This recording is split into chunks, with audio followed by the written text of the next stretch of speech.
लगी court room में पहुंचने में, लेकिन पहुंचते उन्होंने जज के सामने अपनी दलील रखना शुरू कर दिया है। और ये पूरा प्रोसीजरल मैटर है, अभी सब एक एक चीज बताई जा रही है कोर्ट को, कब गिरफ्तारी हुई, कितने बजे हुई, उससे पहले क्या हुआ था, अरविंद केजरीवाल के घर पर जब गए तो उससे पूछताछ हुई, अरविंद केजरीवाल को क्यों गिरफ्तार किया गया, क्या वो पूछताछ में सहयोग कर रहे थे, ये सारी बातें बताई जाएंगी। और अब जैसा गुनिका ने बताया, इसमें 2 से 3 घंटे ऐसे और ज्यादा भी लग सकता है, जब कोर्ट फिर अपना फैसला सुनाए कि रिमांड देनी है ईडी की और कितने दिन की देनी है या नहीं। दूसरी ओर अभिषेक मनु सिंघवी हैं, वो क्या कहते हैं ये हमको देखना महत्वपूर्ण होगा। जब वो हाईकोर्ट गए थे कल और परसों, याद कीजिए हाईकोर्ट में उन्होंने दलीलें रखी थी और वहां वो एक ही बात ये कह रहे थे कि हम इन्वेस्टिगेशन में सहयोग करना चाहते हैं। ईडी के समन का हमने हर बार जवाब भी दिया, ईडी हमको ये नहीं बता रही है कि हम आरोपी हैं या गवाह हैं, हमको किस हैसियत से बुलाया जा रहा है और हमको गिरफ्तारी से प्रोटेक्शन दी जाए। हाईकोर्ट ने ऐसा कोई प्रोटेक्शन उनको नहीं दिया था। उसी के बाद आपने देखा कल रात को ईडी अचानक पहुंची और शायद इसमें कई अरविंद केजरीवाल की जो लीगल टीम है उस पर भी एक सवाल है। जब हाईकोर्ट ने उनको राहत देने से कल इनकार कर दिया था तो ये एंटिसिपेट किया जाना चाहिए था उनके द्वारा कि क्या ईडी अब उनके घर तुरंत पहुंच जाएगी, जैसा कि कल शाम 7 बजे पहुंच गई। क्या उससे पहले वो सुप्रीम कोर्ट का रुख कर सकते थे? शाम 5 बजे तक रजिस्ट्री खुली रहती है सुप्रीम कोर्ट की, कोई सुप्रीम कोर्ट नहीं गया आम आदमी पार्टी की तरफ से, अरविंद केजरीवाल की तरफ से।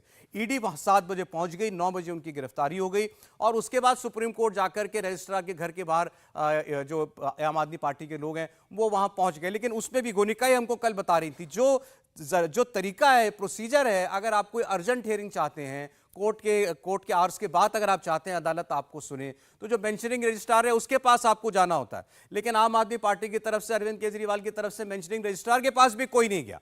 तो क्या वो चाहते ही नहीं थे कि कल अर्जेंट सुनवाई हो जाए? क्या वो ये चाहते थे कि हमारी गिरफ्तारी हो और दिखे, दुनिया को दिखे कि अरविंद केजरीवाल को गिरफ्तार कर लिया? समीर जी, देखिए, मुझे लगता है कि अभिषेक मनु सिंघवी जैसे बड़े वकील अगर अरविंद केजरीवाल के वकील है तो वो कानूनी प्रक्रिया को समझते होंगे कि अरविंद केजरीवाल के लिए सुप्रीम कोर्ट में जाना है तो किसके पास जाना होगा। मुझे लग रहा है उन्हें लग रहा होगा कि इस मामले का जितना राजनीतिक लाभ लिया जाए उतना राजनीतिक लाभ लिया जाना चाहिए, क्योंकि वो इस बात को जानते थे कि इसमें अरविंद केजरीवाल का बचना मुश्किल है।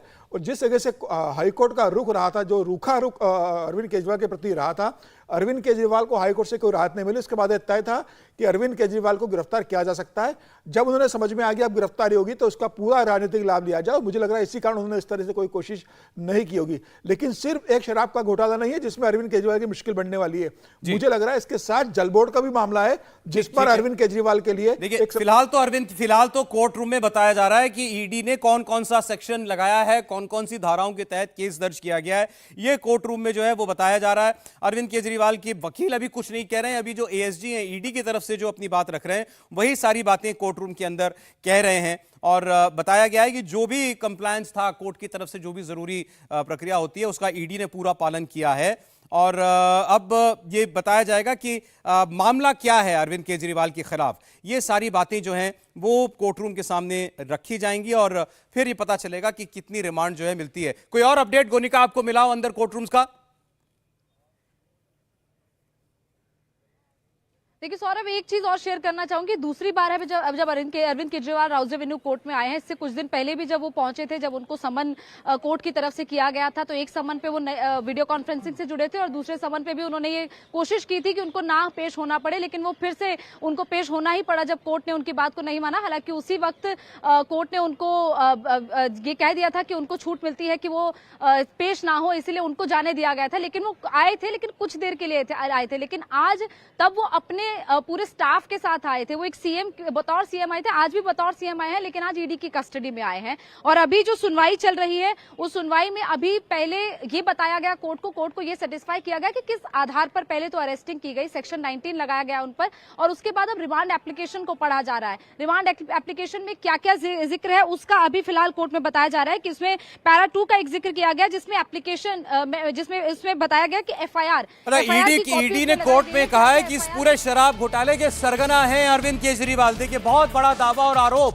अरविंद केजरीवाल के ऊपर ईडी ने लगाया है, खुलकर कोर्ट के सामने, जज के सामने। बहुत बड़ा दावा ईडी का कि दिल्ली का ये जो शराब घोटाला है इसके सरगना अरविंद केजरीवाल ही हैं। किंग पिन कहिए, सरगना कहिए, ये सारी साजिश करता जो है वो खुद अरविंद केजरीवाल है। ये ईडी बहुत बड़ा दावा इस वक्त कर रही है। ये भी बताया, ये भी कहा है कि एक जो एक्सपर्ट कमेटी बनाई गई थी जो बताए लिकर पॉलिसी कैसी होनी चाहिए दिल्ली की, वो दिखावे के लिए बनाई गई थी और ये सब कुछ अरविंद केजरीवाल ने खुद किया। अरविंद केजरीवाल शराब घोटाले के सरगना हैं, तो ये पहली बार खुल करके इल्जाम अरविंद केजरीवाल पर लगा है।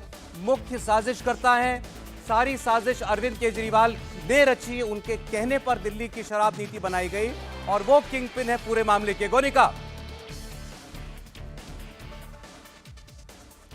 देखिए बिल्कुल बड़ा आरोप अरविंद केजरीवाल पर ईडी ने आज लगाया है। हालांकि इससे पहले